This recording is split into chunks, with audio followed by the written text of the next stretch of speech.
এবার হোয়াইট হাউসের ৩ কর্মকর্তার বিরুদ্ধে মামলা করেছে বার্তা সংস্থা এপি।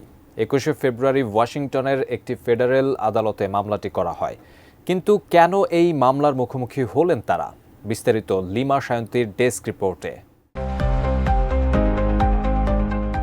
যুক্তরাষ্ট্রের প্রেসিডেন্ট ডোনাল্ড ট্রাম্পের কিছু অনুষ্ঠানে যোগ দেওয়ার ক্ষেত্রে বাধা পাওয়ার পর মামলার পদক্ষেপ নিল সংবাদ সংস্থা অ্যাসোসিয়েটেড প্রেস। এপির এই মামলায় বলা হয়েছে, মার্কিন প্রেসিডেন্টের অনুষ্ঠানে অংশ নেওয়ার ক্ষেত্রে বাধা দেওয়ার মাধ্যমে যুক্তরাষ্ট্রের সংবিধানের প্রথম সংশোধনী লঙ্ঘন করা হয়েছে।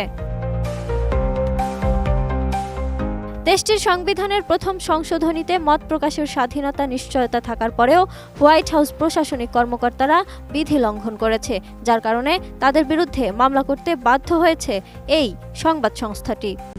RICL TMX, যুগের পর যুগ স্থাপনা থাকে মজবুত।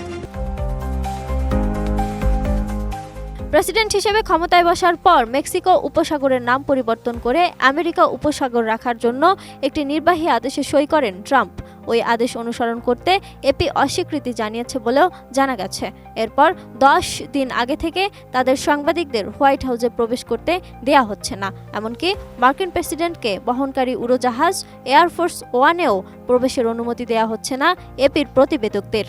মামলায় নাম আসা 3 জন হলেন হোয়াইট হাউসের প্রধান কর্মকর্তা সুসান ওয়াইলস, উপপ্রধান কর্মকর্তা টেইলর বুদোউইস ও প্রেস সচিব ক্যারোলাইন লেভিট। গতকাল ওয়াশিংটনে এক সম্মেলনে লেভিট বলেন, তারা মনে করেন তারা সঠিক পথেই আছেন। হোয়াইট হাউসে প্রতিদিন যেন সত্য ও নির্ভুলতা বিদ্যমান থাকে তা নিশ্চিত করবেন বলেও জানান লেভিট।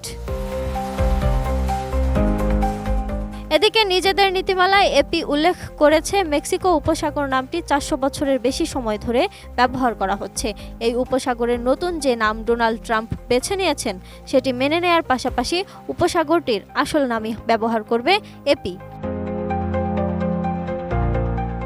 এর আগে একটি পোস্টে গুগল জানিয়েছে, মেক্সিকোতে ম্যাপ ব্যবহারকারীরা যেন মেক্সিকো উপসাগর নামটি দেখতে পাবে। মার্কিন যুক্তরাষ্ট্রের বাসিন্দারা আমেরিকা উপসাগর নামটি দেখতে পাবে। অন্যান্য দেশ উভয় নামই দেখতে পাবে, কিন্তু মেক্সিকোতে যারা বসবাস করে তারা গুগল ম্যাপে মেক্সিকো উপমহাসাগরের পরিবর্তে আমেরিকা উপসাগর দেখেছিল। Lima Sayanti, desk report, ATN news.